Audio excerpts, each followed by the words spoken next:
প্রতিদিনের মতো ঘুম থেকে উঠে শুরু হয়ে যায় টেনশন, কী দিয়ে রান্না করব, কিভাবে সারাটা দিন চালাবো, কী রান্না করে খাওয়াবো, এটাই মূলত প্রধান টেনশন হয়ে যায়। তাছাড়াও ঘুম থেকে উঠেই ঘর ঝাড় দেওয়া, থালা বাসন ধোয়া, মানে আদার্স কাজ যেগুলো থাকে সেগুলো তো করতে হয়। আর এরপরে যদি হয় মাসের শেষ, তাহলে তো কথাই নেই, মাসের শেষ সাথে স্যালারি পাওয়ার আগ পর্যন্ত যে কীভাবে সংসারটাকে চালাবো, কী দিয়ে রান্না করবো, এটা তো একজন গৃহিণীর কতটা কষ্টের সেটা তো শুধুমাত্র যে যারা গৃহিণী তারাই বোঝে। যারা জামাই তো শুধু বেতনের টাকাটা হাতে দিয়েই উধাও, মানে সে ছুটি পেয়ে যায়, তার আর কোনো টেনশন নাই। কিন্তু একজন গৃহিণীর মাসের শেষে যখন টাকাটা শেষ হয়ে যায় তখন সেই বুঝে কীভাবে সংসারটাকে চালাবো। হ্যালো এভরিওয়ান, আসসালামু আলাইকুম, welcome back to another blog. তো আজকে আমি চিন্তা করতে করতে ভাবলাম যে কী দিয়ে রান্না করব। তো দেখলাম শুধু লেজ আছে, মানে মাছের লেজ আছে, তো ভাবলাম তাহলে এটাই রান্না করি।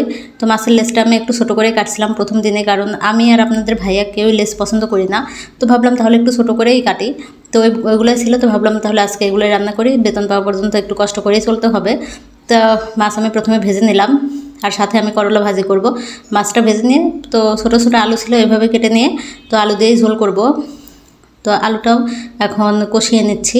কষানোর সময় দেখুন কালারটা কিন্তু অনেক সুন্দর হয়েছে, আর রান্নাটাও কিন্তু অনেক মজার হয়েছিল। কারণ দেখেন আমার রান্নার মধ্যে কিন্তু কোনো রকম মশলা নেই, কারণ আমার আদা রসুন শেষ হয়ে গেছে, জিরা গুঁড়াও শেষ হয়ে গেছে।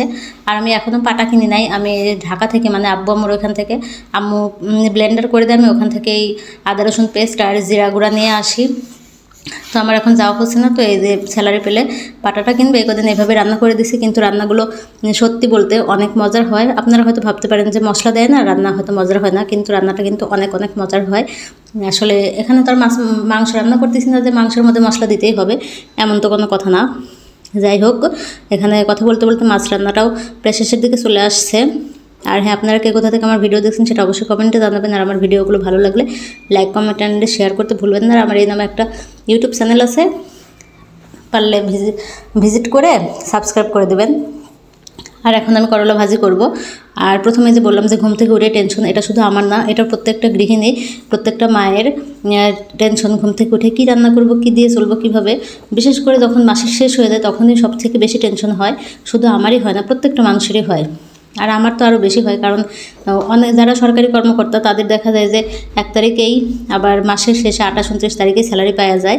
কিন্তু আমাদের যারা কোম্পানিতে চাকরি করে তাদের তো একদম 7 তারিখের আগে স্যালারি দেয় না। তো এই কয়েকটা দিনও চালাতে অনেক কষ্ট হয়ে যায়। তো আমার ক্ষেত্রে এরকমই হয়েছে। তো তারপরেও আল্লাহর কাছে শুকরিয়া যে ভালো মন্দই যাই পারি তাই খাওয়া হচ্ছে, এ নিয়ে কোনো রকম অভিযোগ নেই হাজব্যান্ডের কাছে, কারণ উনি যতটুকুন পারে ততটুকুন অনেক ভালো রাখছে। যাই হোক, কথা বলতে বলতে এদিকে করলা ভাজিটা হয়ে গেছে, কিন্তু আজকের করলাটা অনেক তিতা ছিল, বুঝলাম না। এগুলো ছিল বড় বড় করলা, আর এর আগে ভাজি করে খাওয়া হয়েছে ছোটোগুলা, এত তিতা লাগে না, কিন্তু আজকের করলাটা তিতা লাগছে। তো সবাই ভালো থাকবেন, সুস্থ থাকবেন, আল্লাহ হাফেজ।